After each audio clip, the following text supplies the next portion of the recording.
How to connect Tide bank account to Xero. Tide is a UK-based fintech company that provides business accounts and financial services mainly for small and medium-sized enterprises through its mobile-first platform.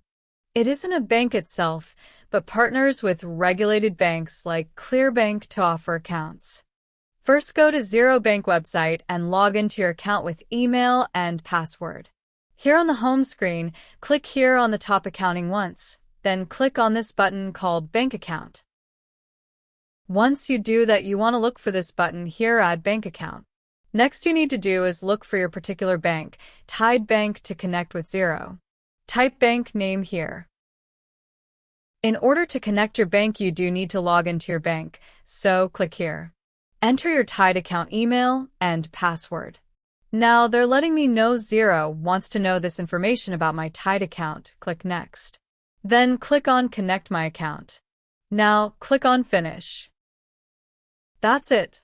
Thanks for watching.